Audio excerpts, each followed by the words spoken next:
В мире, где пираты правят морями, они узнают, что нет ничего святого, и все предаются пьянству, грабежам и разврату. Ола, леди!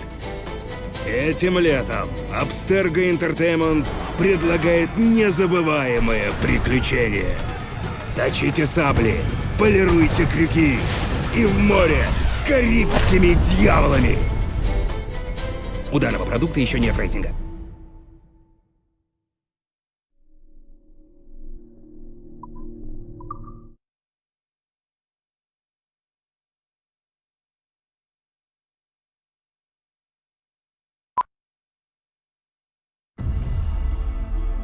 Начало 18 века. Моряки и бродяги зарабатывают на жизнь клинком. Им неведомы закон, мораль или страх. Только измена, мятежи, жестокость и кутежи. Золотистые пляжи полны добычи. Хотите рискнуть, бросив вызов пиратам из кошмаров? Бенджамин Хорниголд, Калика Джек, Чарльз Вейн и Черная Борода.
We are attempting to synchronize the DDS system.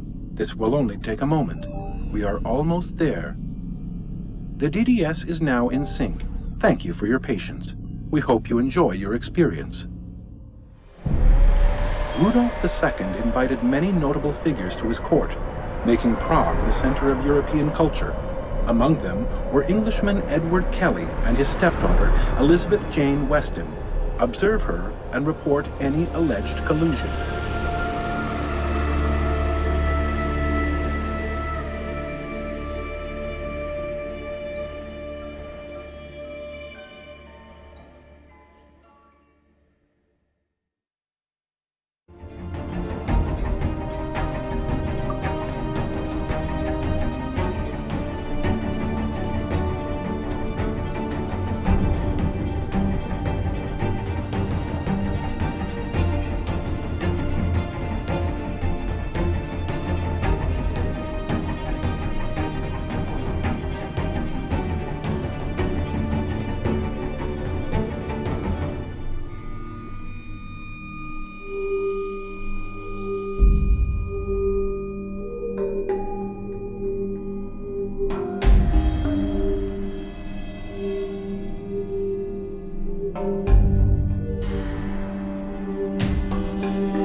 February 12, 1981. Qualitative personal interview with Subject 1 on ancestral research regarding Avalon de Grand Prix.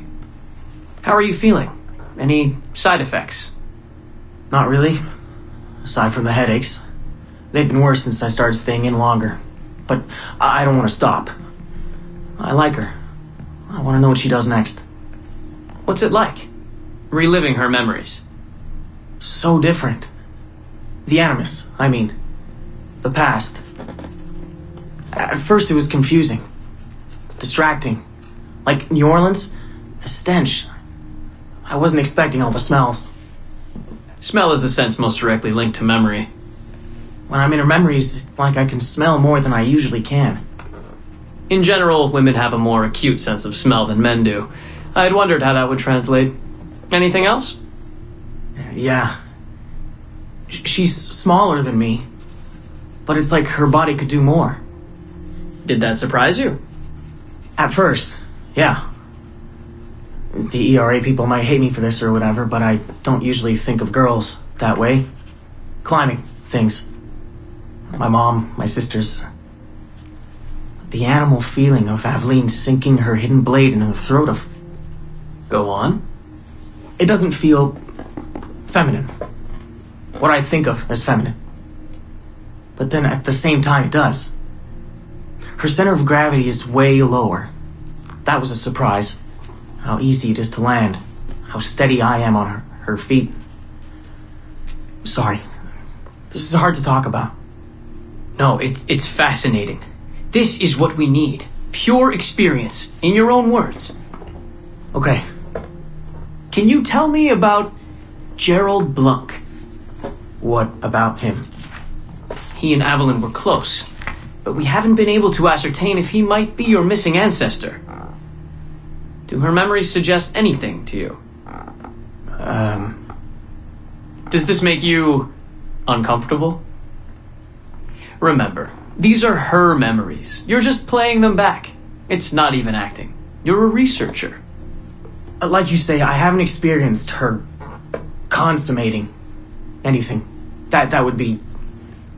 Anyway, I think maybe she was confused. Oh.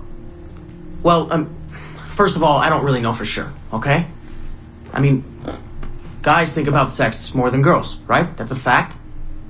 As a researcher, what did you observe? Does it mean she's more like a guy if she thinks about... Is that why she's able to assassinate... Well, okay, here's the thing. I don't know her thoughts, but from what's in her memories, physically, the fidgeting, some hesitation, what she looked at, who she looked away from, the things she didn't say when I expected her to. If I had to guess what it meant, I would think she was thinking about sex. But I'm a guy, so I would think that, right? So what does it mean for women to act that way? It has to mean something else, right? As a subject, you're able to observe more finely than I am in review. What about unwanted attention from men? Well, I thought that would be the hardest thing to deal with. I'm not into that, for the record. Not at all. Yes, I know. But the way she dealt with it happens so often. It's like you stop noticing everything she does to avoid it. Crossing the street, eyes in the back of her head. She knew how to handle herself. When she was charming, felt kind of similar to killing. Or the build-up to killing. Can we take a break, Mr. Vidic? Of course.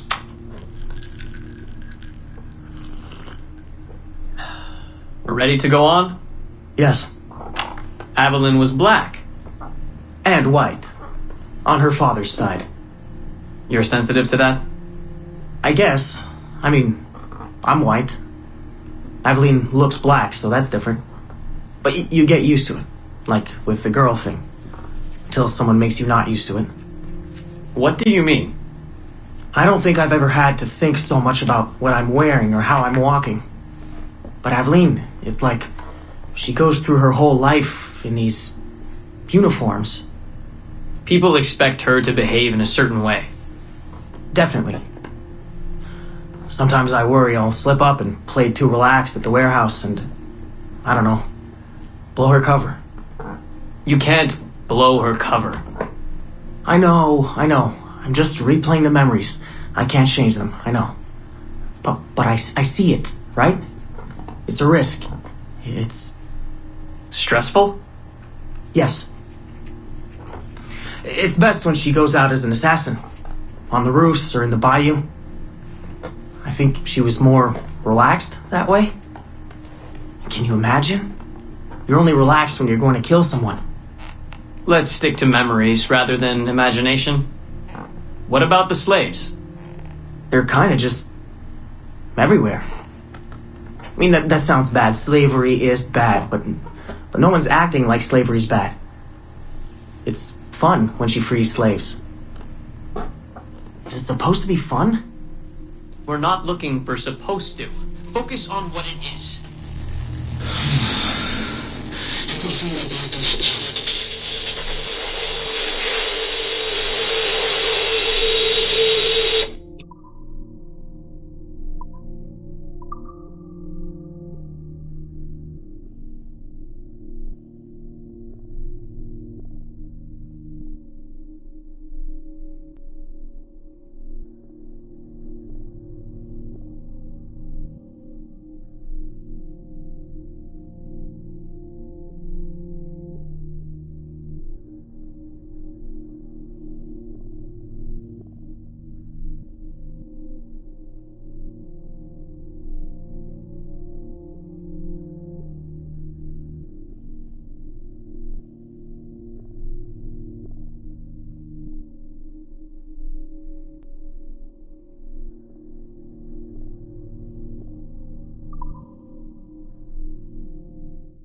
23 декабря 2012. Группа изъятия образцов Fisher Case. Рапорт. Объект 17. Дезмонд Майлз.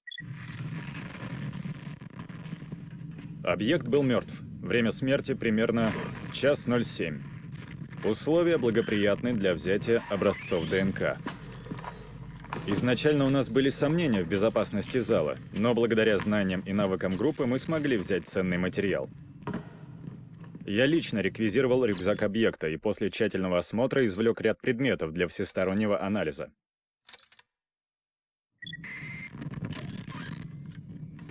На правой кисти объекта ожоги высокой степени. Кость обуглена, что указывает на спонтанное воздействие высоких температур. Если честно, такое мы видим впервые. Голова, шея и торс остались нетронутыми.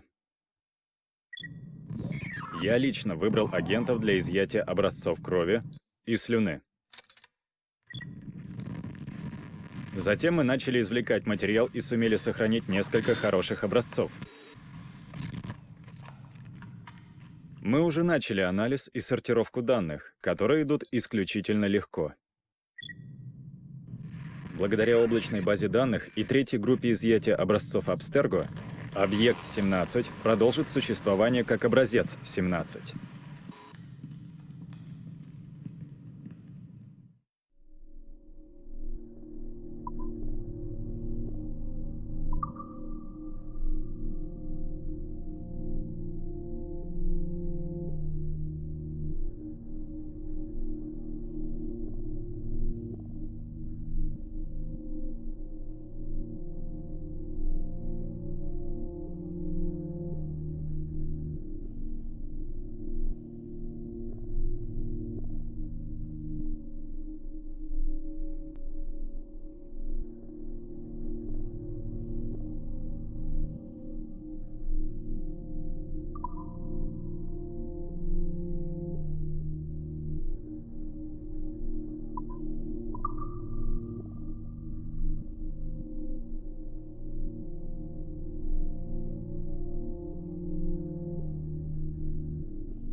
вроде включилась.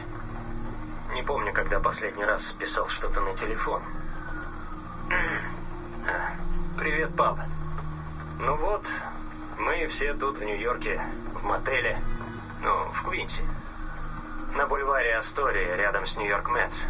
Ребекка покупает какие-то батарейки, а Шон у себя занят какими-то своими шоновыми делами.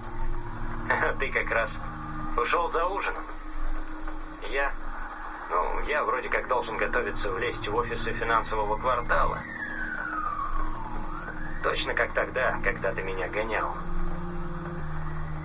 10 лет прошло, и ты объявляешься, и кажется, будто я не уходил. Все как всегда.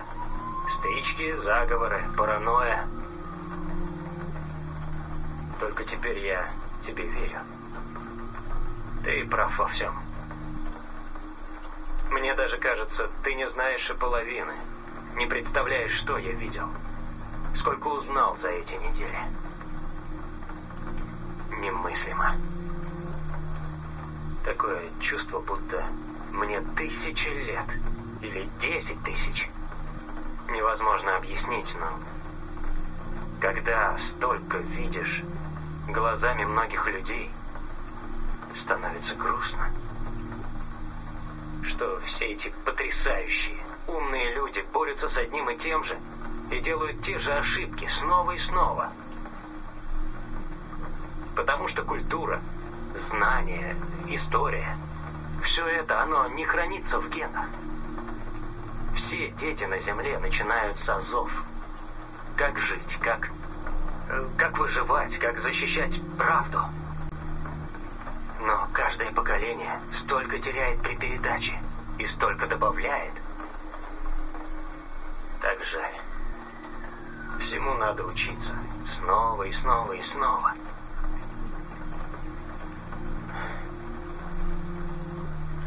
Пап, я встретил Клея. Клея Качмарка.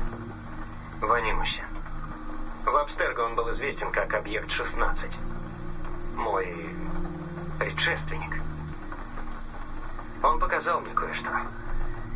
Он передал это мне прямо перед тем, как умер. То есть его стерли. Все, что он узнал, все, что видел. Черт, как об этом сказать? Значит, ты его учил? Когда я ушел. Он всерьез уважал тебя. И, посмотрев его глазами, я понимаю, почему. Я рад, что он был рядом, даже без меня. Но то, что он показал, невероятно. Я не... Черт, секунду.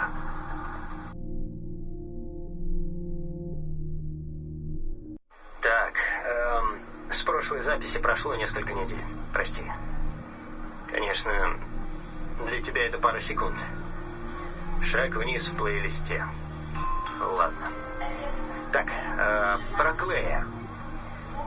Качмарк, Объект 16.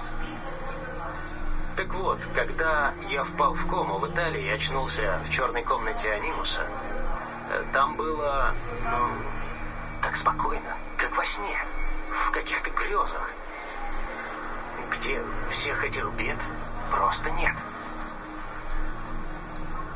Будто впереди еще один обычный день за стойкой в непогоде, где можно жаловаться на девушек и размышлять, что же делать со своей жизнью. Но когда я увидел Клея, он просто сидел там, и я начал вспоминать понемногу. И когда он рассказал про Люси, я... Черт, знаешь, это больно. Я понял, что убил ее, ничего не думая и не чувствуя. Тогда, по крайней мере. Затем все навалилось разом. Память об Эцио, Альтаире, первой цивилизации. А перед тем, как исчезнуть, Клей отдал свои воспоминания.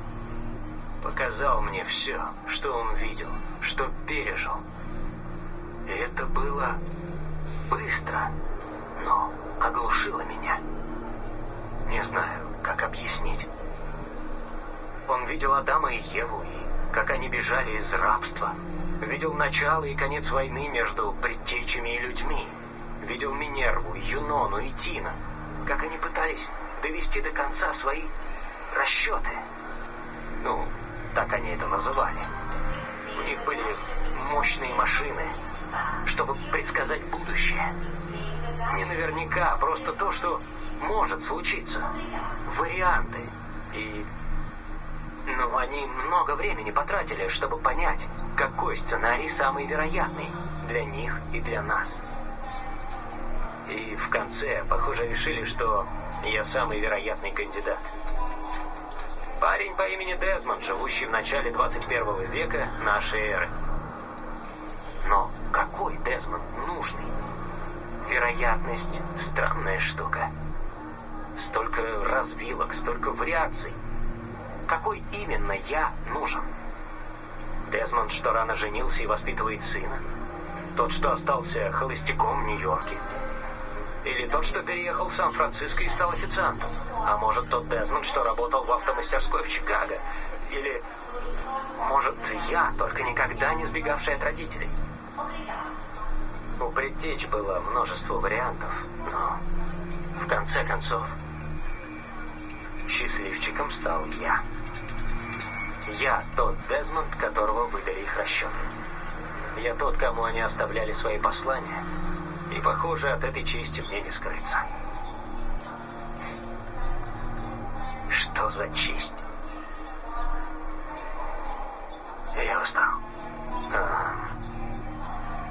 Продолжу позже. Чао. Привет, папа. Знаешь, забавно. Ты помнишь, как... Я это часто вспоминаю. Особенно, когда работаю, а еще перед сном. Потому что это вроде как успокаивает. Мне было 14. И ты пытался научить меня ходить бесшумно. Помнишь? Следить за тем, сколько шума я делаю при ходьбе. Основы. Сейчас я понимаю, но тогда я... признаться, я думал, ты из вредности. Ты сказал, что поднимешься к себе, сядешь спиной к двери и станешь читать книгу. А я должен подождать минимум 15 минут, незаметно прокрасться наверх и хлопнуть тебя по плечу. Я даже помню, что ты читал историю пиратства Джонсона. И ты предупредил, что если я попадусь, придется начинать сначала.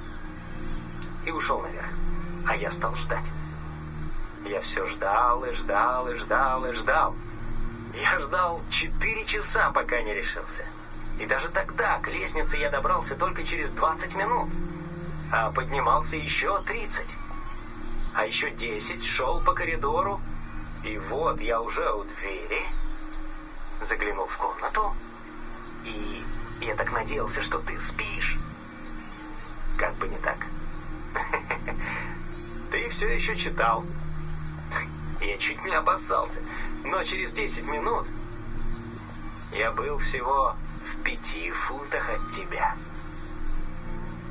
И я помню, как раз тогда я опустил ногу, и ты вздрогнул. Совсем чуть-чуть. Но вздрогнул.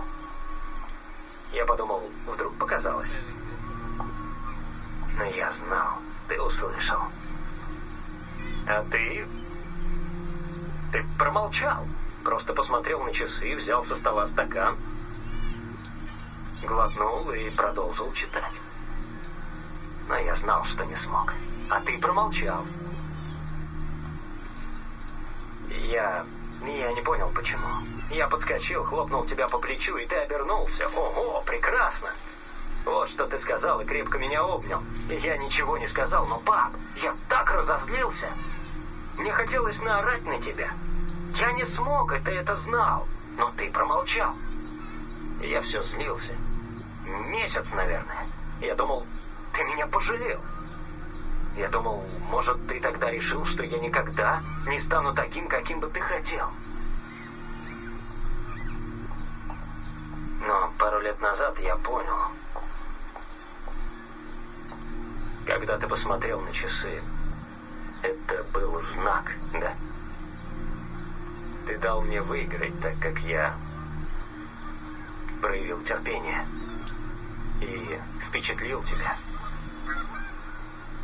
Знаешь, может, в тот момент ты подумал, что мне нужнее папа, а не наставник. Я, если честно, не знаю. Может, для тебя это одно и то же. Я все равно рад, что в тот день и мой наставник, и мой папа заботились обо мне. Тогда я не понимал, но теперь понял.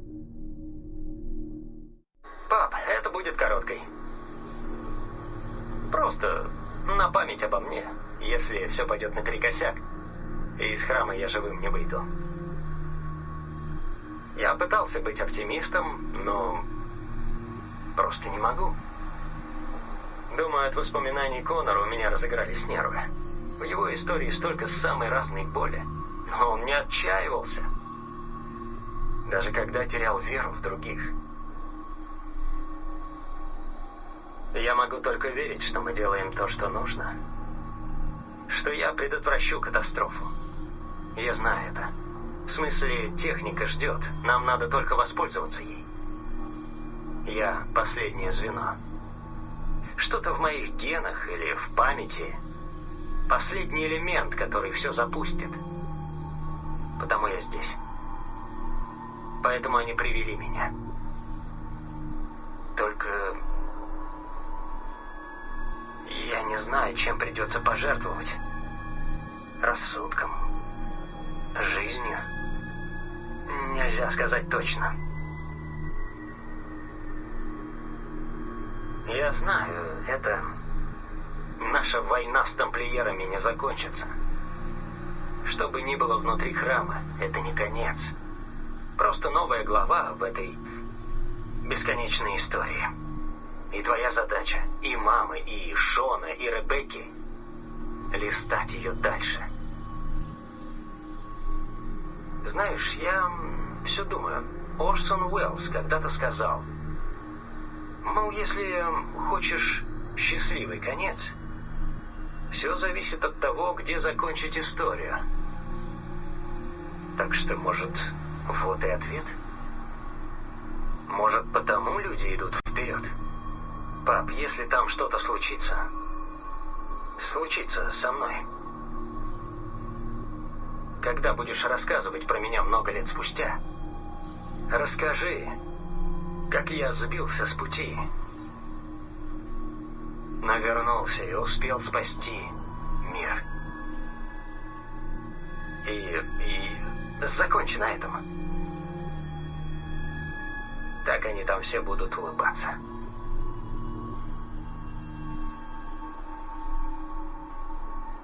Пока, пап.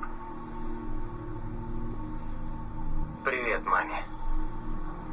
Передай, что я люблю ее, что я люблю вас обоих.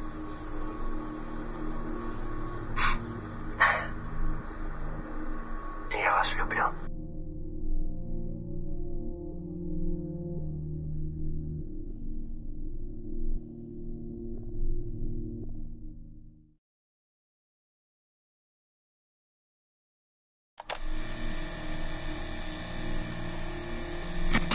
Timestamp August 16th, 2013. The following audio clips were selected from over 160 hours of reel-to-reel tape found in the residence of the late Dr. Warren Vidic following his murder in December 2012. According to labels on the tape's canisters, these recordings were made over a 14-month period between 1980 and 1981 without the consent of their primary subject, Mrs. Eileen Bach, a colleague of Dr. Vidic's and the originator of Abstergo's surrogate initiative. Mrs. Bach is now deceased. It should be stated unequivocally that Dr. Vidic made these recordings illegally and of his own volition using wiretaps and hidden microphones. Abstergo Industries had no knowledge of his actions and disavows any responsibility for them. And we're live. Capacitators at full. Ease the signal in. A little more. You feel anything? Don't be timid. Double it. No, we're taking it easy. 20%. 30. Eileen, go easy. We're 6 past yesterday. And boost the inputs. Too risky. Not if we split the I.O. signals. 25%. Ease up. Oh, okay. There. I see something. What is it? Mein Gott. I hear talking. You're okay? Ja, ich höre Stimmen. It's German. Mein Name ist Miriam Kurz. I see a light. It's cold. Ich werde nichts sagen. There's a man with me. Mehr werde ich nicht sagen. Keep an eye on our fighters. Mein Name ist Miriam Kurz und ich bin eine Navajo. Des Hitlers Zwang, der macht uns klein. Noch liegen wir in Ketten. Doch einmal werden wir wieder frei. Wir werden die Ketten schon brechen. Eileen? Denn unsere Fäuste, die sind hart, ja. Und die Messer sitzen lose. Für die Freiheit der Jugend kämpfen Navajos. Switch off.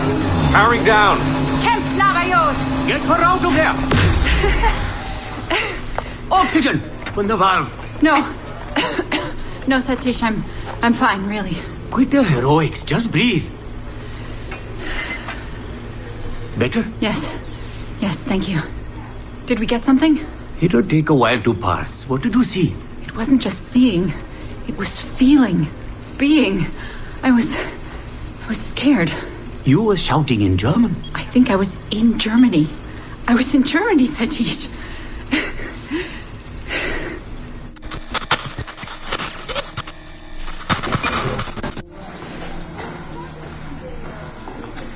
Good morning. Well rested?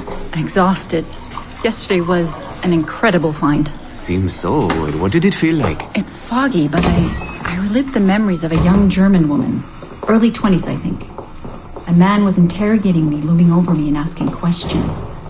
He was shouting, but I was shouting back. And then this poem just came out, like a chant. Fascinating. I'm eager for you to hear the tape. Is it ready? Yes, we transliterated the data onto an audio file. It took all night to process the language. Spool it up. Of course. Have a seat. Judging by the subject matter and the setting, I'd say you landed somewhere in Germany in the 1940s, 1 or 2 generations back. During the war, I'd imagine. 1940s Germany? That would be Miriam Kurtz, my ex-husband's mother. So she's not related to you in any way? God, I hope not. I'd hate to find out my ex-husband is also my brother. Well, if it was Miriam Kurtz, then we hit a home run. You tapped into someone else's bloodline entirely. Should we celebrate? We'll listen first. Surrogate Initiative, Test Session 23, July 29th, 1980. Host, Eileen Bach. DNA sample SB1970. It's a little garbled at first. This is you settling into the memory. Your name, say it. My name is Miriam Kurtz. Louder. My name is Miriam Kurtz, and I am Navajo. Where did you last see the artifact? Who holds it now? I'll say nothing. I've told you all I will. I don't believe that is true. Who has the artifact? Hitler's dictates make us small, and we are bound in chains. But one day again, we shall walk tall. No binds will us restrain. Enough! For hard our fists, yes, and the knives at our wrists for you to be free. Navajos lay siege. Lock her away. Navajos lay siege. And that's where we pull you out. Whoa. What would it take to get a visual render of all that? Months, unfortunately. It took 13 hours just to process the audio. Visual takes much longer. But Vidic is able to record audio and visual in real time. How does he do it? His subjects are exploring their own genetic memories. That requires much less processing power. Hold on, sorry. Eileen here. Hello. You have 10 o'clock in Lillian's office. It's 10:13 now. Oh, shit. I'm sorry. Tell her I'll be right there. And tell her we have some good news. No problem. You in trouble? The monthly progress report. I'm trying to be honest about our progress, but no matter how much I polish our facts, Warren Vidic swoops in, promising the moon for pennies, and gets 10 times the funding for his Animus project. Well, we are using his Animus technology. He's the foundation. We are the skyscraper. Which is why he should be a tech lead, not a project director. Good work, Satish.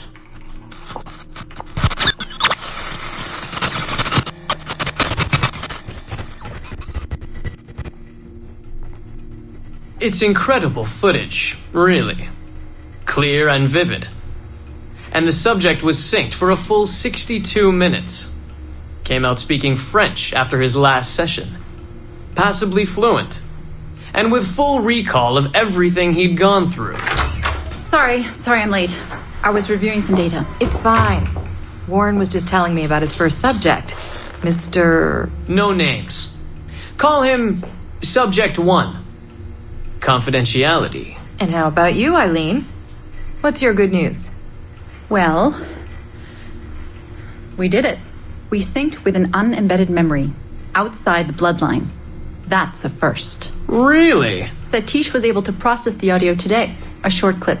You can hear it for yourself. Only audio? No real-time memory feeds like Vidic has? Well, that's the difficulty with surrogate genetic memory data. Because I'm viewing memories not embedded in my own DNA, we can't rely on my cognitive faculties to help me process the signal. All we can do is record the raw data and transliterate it later. Hold on. You're running this experiment on yourself? I am. It's going well. I don't like the sound of that. Look, the sample I'm using, the DNA comes from my own son. It's safer this way. Ah, good thinking. 50% of my son's DNA is also mine, which reduces the danger by a huge margin. Meaning, I can now explore the memories of people who aren't directly related to me, on his father's side. But for brief periods of time, I imagine. Right. Just a minute or two so far, but we're getting there. Come by the lab and listen for yourself. I will, when I have a moment. Unfortunately, work beckons. Ladies? That man is colder than a San Francisco summer. Stay focused, Eileen. You both have important work to do. Obviously.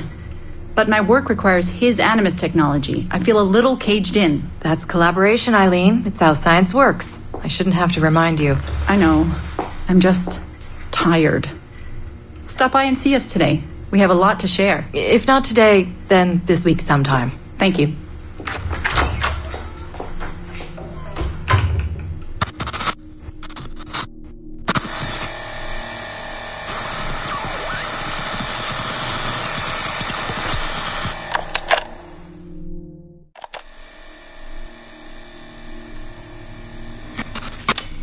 Surrogate Initiative, Test Session 27, October 21st, 1980. Host Eileen Bach, DNA sample SB1970. Miriam, my dear girl, there is no good reason for you to be here. But your intransigence requires that I detain you until you give me information I can act upon. The location of the artifact, perhaps, or the whereabouts of your leader, Bartle Shink. Just a little something to give Minister Goebbels some encouragement that we are on the right track. How about a nice hug? He looks so sad in all his photographs. Yes, he does, doesn't he? Perhaps you could pay him a visit yourself. He likes beautiful women, actresses, musicians. Pirates? That's right, pirates. Pirates of the Edelweiss. Isn't that what you kids call yourselves? It's very amusing. And illegal, of course. Breaking Hitler's laws is half the fun. Oh, I imagine so. I imagine you were having a wonderful time just before we captured you and your search of friends. And that's the end of it. Damn it. Why can't we sustain the signal for more than just a few minutes? I need to relax.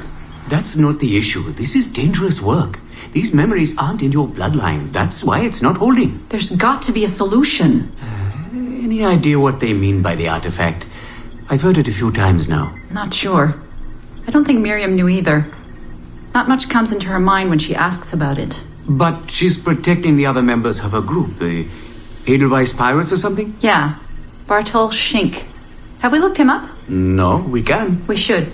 Put your intern on it. Right. High priority. Yeah. This isn't getting any easier. Jesus.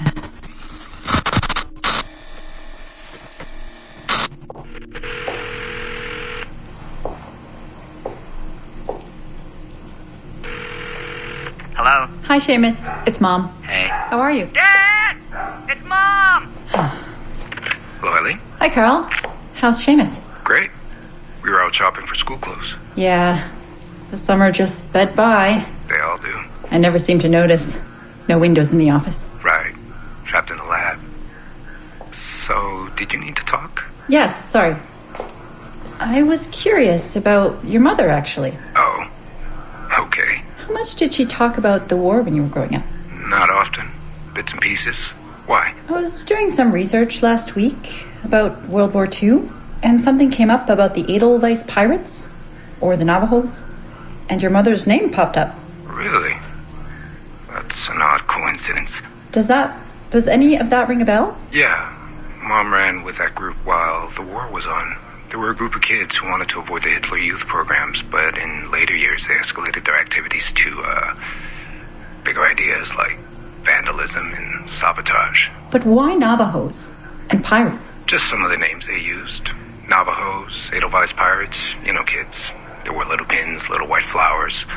I may still have hers. That's interesting. And this is for work? Researching my mother? Not exactly, but... Sorry, I can't talk about it. Right. You never could. Hey, don't. I didn't mean to be flippant. No. Don't mind me. All for the greater good. I like to think so.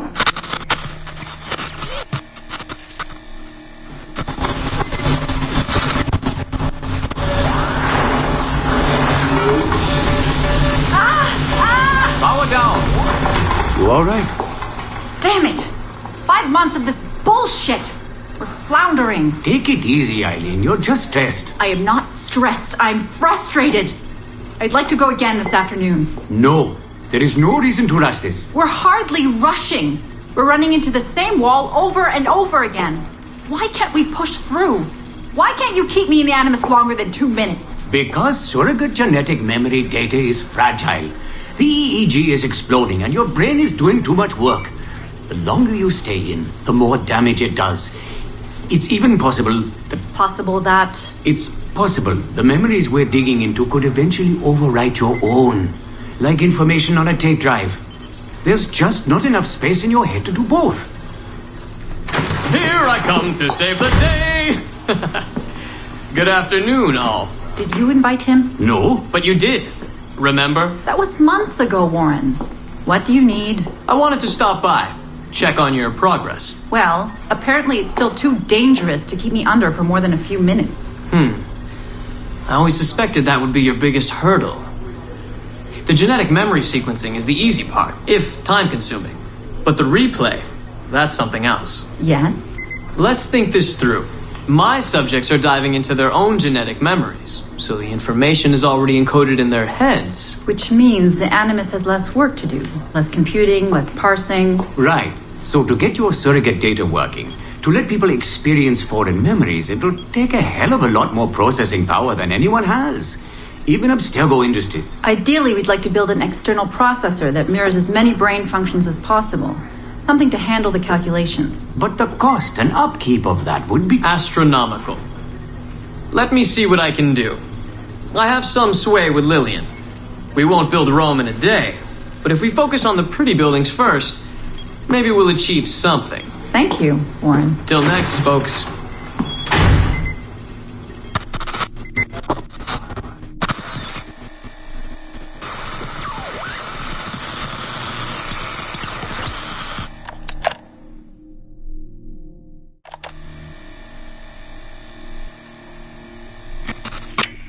Surrogate Initiative, Test Session 32, January 11th, 1981.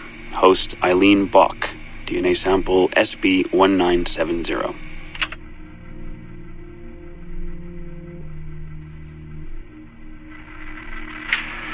Miriam?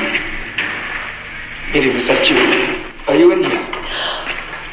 Bartle! Oh, thank God you're safe. You've been very sick. Bartle, how did they find you? Oh, Jesus, what would they do to you? Has they hurt you at all? I told them nothing. All they do every day is ask about you and that artifact. But I didn't tell them anything. Nothing. I know you didn't, Miriam. But how are you? You aren't hurt? Not badly, no. I'm fine. Good. We need to get the message out to Oscar. Somehow. We need to tell him where... Very interesting footage, Eileen. This is Germany, you said. World War II? Most of the memories I've been able to access come from a period where Miriam was imprisoned by Nazis in Cologne. Miriam. Is she still alive? No, she was my ex-husband's mother. She passed away about 5 years ago. Well, she was spirited. An impressive lady. Definitely. And the man, Bartle. He made reference to an artifact. Any idea what that is? My team is looking into that, but it's not our first priority. We still need... It is now. Really? You must have other recordings of this woman. Are there any other mentions of this artifact I should know about? Half a dozen or so, yes. What's this about? You have questions, I understand that. I don't have answers for you. Not right now, but I do have money. And if you get me those recordings and bring me any other artifact references you find, then I will triple your operating budget for as long as I can. Triple my budget? My God, what is this? 9 a.m. Monday morning, my office. We have a lot to discuss. But Lillian, I don't... Have a good weekend, Mrs. Bach. Fantastic work.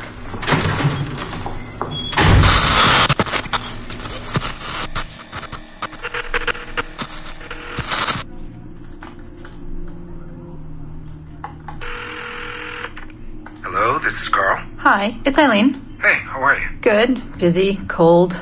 The winter's been terrible. Seamus won't like that. The weather's been mild out here. Well, he's only coming for a month. He'll live.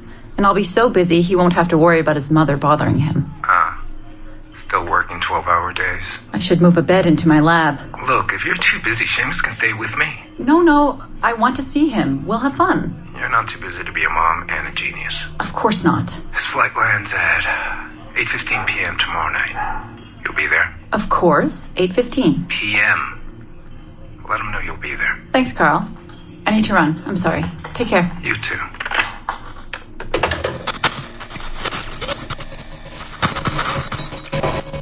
Eileen.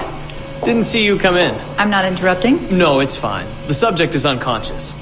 He's traipsing around 18th century New Orleans right now, in the memories of a woman. That must feel odd. How long has he been under? 83 minutes. Whoa. It's average. What can I do for you? I just wanted to thank you for sending Lillian to see me. She came away very impressed. There. You see, all these bureaucrats need is a little glimpse of our secrets every so often. They like to feel like they're still in charge. Lillian is most definitely in charge. She just tripled my budget. Tripled? Christ, Eileen. You must have discovered who killed Kennedy. Well, she heard something on one of my tapes that interested her. Something about an artifact. Very vague, but it was enough. An artifact? What sort of artifact? Jesus, get him out of there! Get him out! Oh my God. It'll kill him! He's not decoupled! He's having a fucking seizure! Power down! Now! Heart rate 170! Power down! Now!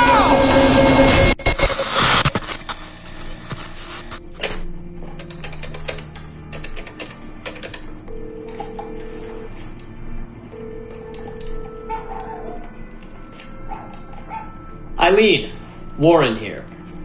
I was all ready to apologize for the late call, but you seem to be away. Maybe with your son. Listen. Since the unfortunate incident with Subject 1, there's been a lot of dire talk around the office about my Animus project. About shutting it down. About it being unsafe. Typical top brass bullshit. And if they shut me down, then your surrogate initiative goes away too. I'm sure you're already well aware of that. Well, let me be the first to reassure you. This will not happen. I will not let them take this from me. From us. I will not let one death of an undiagnosed epileptic, I should add. I will not let this destroy the decades of incredible research done by our predecessors. And the 5 years I've spent perfecting the Animus. There's still more work to be done. And countless rewards to be reaped. So I wanted you to be the first to know. I have decided to volunteer myself as my second subject. I am convinced that the Animus is perfectly safe, provided I stay within the boundaries of my own ancestral bloodline. Next week I plan to prove this by staying a full 4 hours in the Animus. I would be grateful if you and your team would monitor my progress. And after this necessary but ridiculous proof of concept, I give you my word that I will work closely with you to solve your outstanding problems. Your surrogate initiative is a bold idea, and I do believe it is the future of the Animus Project. But while we have the Animus itself, I do not want to waste precious opportunities to prove its safety. I'll see you in the office on Monday. Goodbye.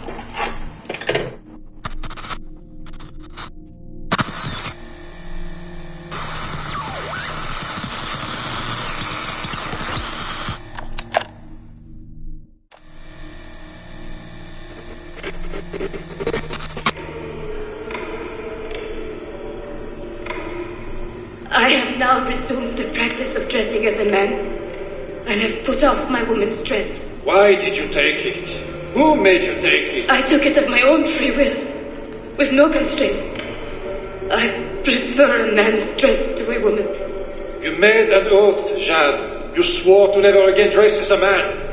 I never meant to swear that I would not resume the practice. Why have you done so? Because it is more lawful and suitable for me to return to the practice of wearing a man's dress, being always among men, than to have a woman's dress.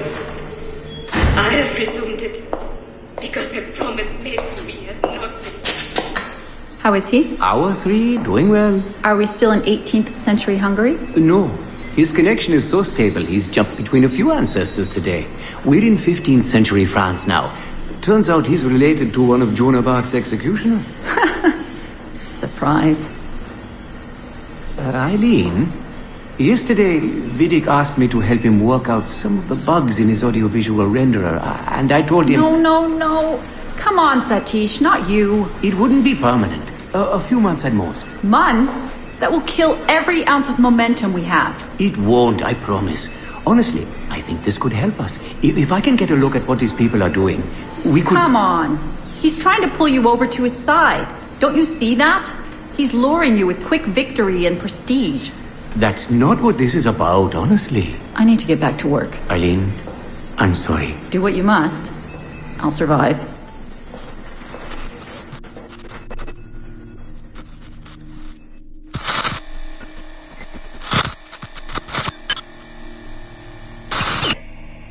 Surrogate Initiative, Test Session 32, April 2nd, 1981. Host Eileen Bach, DNA sample SB1970. Miriam, are you awake? What? Miriam's are coming for me. Who is the gods? I see them from my window, amassing in the courtyard. My time is up. Basil, don't say this. You don't know that. Forgive me for this, Miriam. But I must tell you something. The artifact. We have it. But only Oscar and I know its location. Don't tell me. They will release you. Your family has connections. You must take the artifact and bring it to the assassins in Paris. Please don't. I don't want to know. It's safer if I don't. Hush now. If I die, knowledge of its location dies with me. You must bring it to the assassins. Assassins? I don't understand. The spire of St. Petrus. No, I don't want to hear. Cell 7! Dead!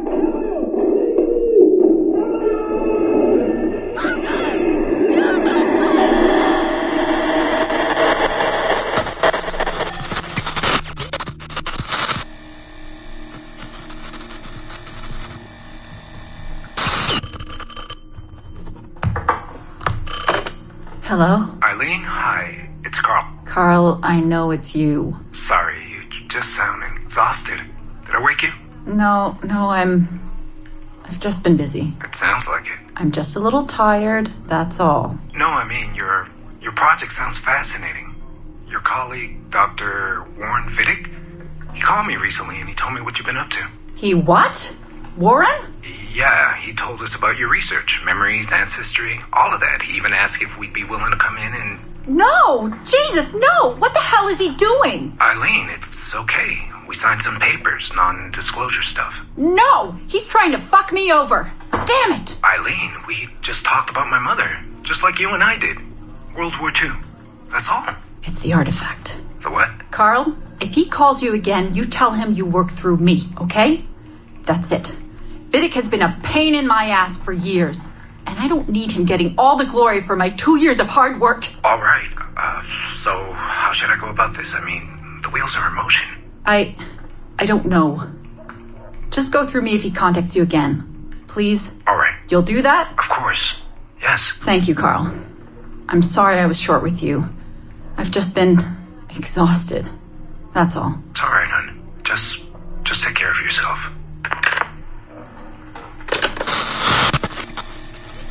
Morning, Eileen. We're almost ready. Just a few more adjustments. Okay. I had the team do some research on this artifact we've been chasing, and it appears the Third Reich actually found something matching its description sometime in 1940. Eileen, are you all right? Sorry, yeah. I'm fine.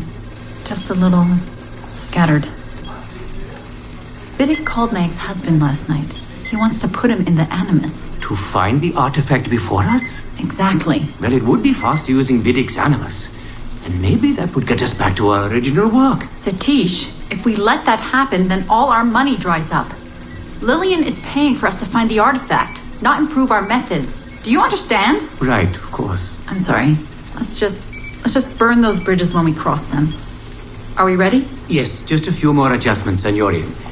I made a small change to the genetic input modulator. I'm hoping that buys us a few more minutes. Even a few seconds would be nice.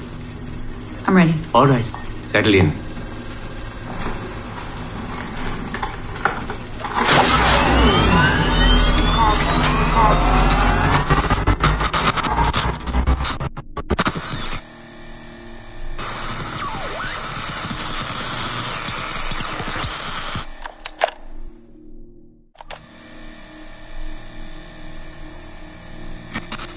Surrogate Initiative, Test Session 37, August 9th, 1981. Host Eileen Bach, DNA sample SB1970. Open! Good morning, Miss Kurtz. You look well, considering the circumstances. Are you rested? Have you eaten? Your friends are dead, Miriam. Bartel Schink and all his Navigos, his Edelweiss pirates. Executed for 5 counts of murder. Without a trial. You must be proud. There was no need! They were scum! All of them! You hear me? All of you are scum! Scum! Scum! I see it so clearly now. She didn't break, did they? You have nothing. Quiet, girl! You don't have the artifact. If you did, you wouldn't be talking to me at all. Never use lay seat! I said never use lay seat! Quiet! Never use lay seat! Quiet! Never use!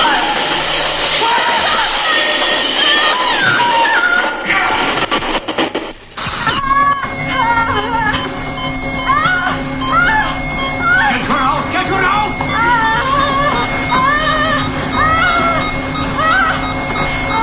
We're losing her! Shut it down! Everything!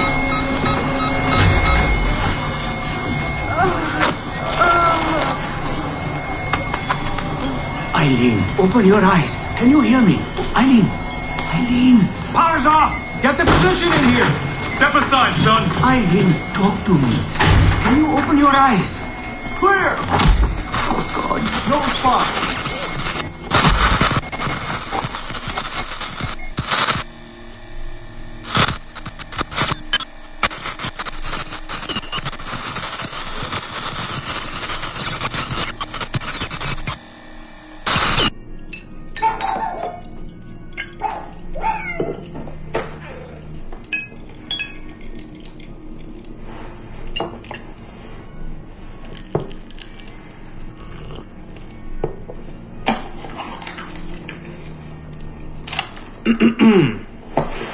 All right. Notes towards a speech in honor of Dr. Eileen Bach's premature retirement.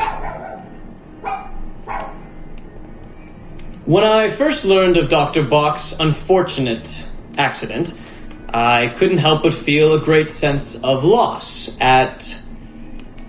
No.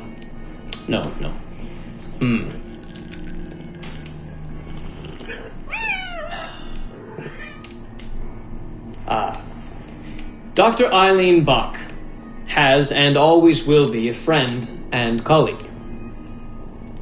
When I first learned of her unfortunate accident, I was shocked, of course. To see any friend injured in such a way is deeply upsetting. and to further learn that her injuries were severe enough to force a premature conclusion to her brilliant career. Well, I would not wish that fate on anyone. But if there is any solace to be found in her accident, it may be this: that she was injured in service of her research, in service of work that she cherished most dearly. And it is thanks to her, it is due to her diligence, that some of the mysteries of genetic memory have been further illuminated. And while it is true that work on her project, the Surrogate Initiative, as she called it, has been temporarily halted, the copious amount of work she has done over the past 3 years has been incredibly valuable. So while her work has been suspended for the time being, her legacy will most certainly live on.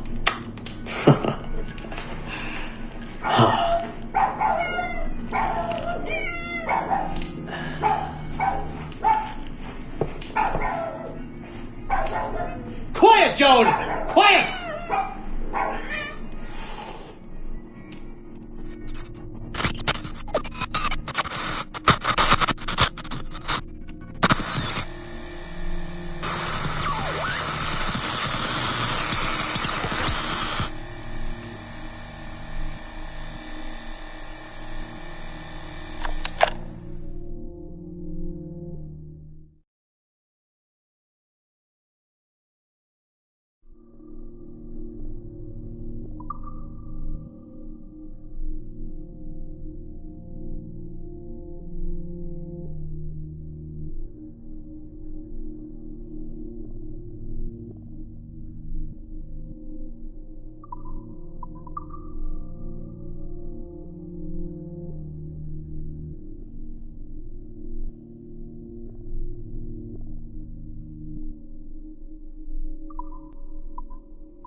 Наши сотрудники изучали жизнь Альтаира ибн Лаахада, надеясь найти в нем образец для подражания, годный для использования в программах Абстерго.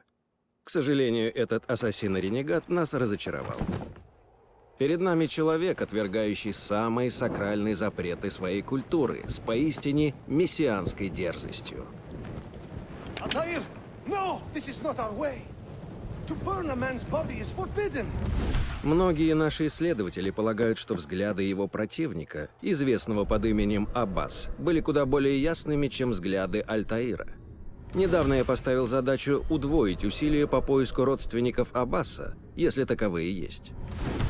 Очевидно, что ошибки Альтаира стали основной причиной окончательного уничтожения его презренного ордена к середине XIII века. Итак, мы рекомендуем отказаться от него в пользу более приемлемой фигуры данной эпохи. Первые отчеты вселили надежду на то, что Эцио Аудиторе станет идеальным кандидатом для будущих проектов Абстерго. Его харизма, сексуальная притягательность и юмор делают его отличным лидером. Впрочем, Орден Ассасинов дурно повлиял на него. Увлекшись местью, он потерял все вышеназванные качества. Часто за Эцио замечали пассивное принятие зла. Его одолевали жуткие противоречия. Он проповедовал свободу мыслей, но при этом покинул дом ради того, чтобы нести людям свое извращенное кредо, как в случае с этой китайской девушкой. Заметьте, он ведет себя по-прежнему как старый распутник. Его характер строится на демагогии. Эцио утверждает, что главное в его философии – любовь, но все проблемы он решает при помощи насилия. Как следствие, мы пришли к выводу, что развивать Эцио Аудиторе да Ференце будет рискованно. Судя по ранним данным об Эвелине де Грампре, она слишком импульсивна и сложна для широкой аудитории. Ей промыли мозги еще в юности, сделав орудием ее невменяемого наставника Агате. Кроме того, она много бывала в дельте Миссисипи, якшаясь с контрабандистами и ворами. Нельзя рисковать ее рейтингом среди пользовательниц, который сейчас близится к 50%. Однако по мере взросления Авелина сильно изменилась. Она стала воспитанной и благоразумной девушкой. У Авелины появляется новый наставник, ее мачеха Мадлен де Лиль, ярая защитница прав рабов. Thank you, Madeleine. Легкая редактура позволит акцентировать их отношения, и тогда история Авелины нам подойдет. Наше решение – да. Быстро выпускаем на рынок. Мы начали исследование жизни Радун Хагиду в период жизни с юношества и примерно до 30 лет. Но нас не впечатлила его чрезмерная сдержанность, перемежаемая вспышками гнева. Он явно не обладал необходимыми нам лидерскими качествами. Все же мы решили изучить его раннее детство в надежде найти интересные эпизоды в доколониальной Америке. Здесь хорошо видно, что в этом мальчике есть некая притягательная наивность. Однако наши специалисты сочли историю этого юноши весьма проблематичной. Изобилие фрагментов культуры магавков мешает рассказать подлинную историю Америки. Далее. Язык магавков, безусловно, станет проблемой для восприятия. Как следствие, мы считаем, что детство Коннора может представлять интерес для более образованных зрителей. Широкой же аудитории она может показаться слишком чужой, скажем так. Наша группа рекомендует отказаться.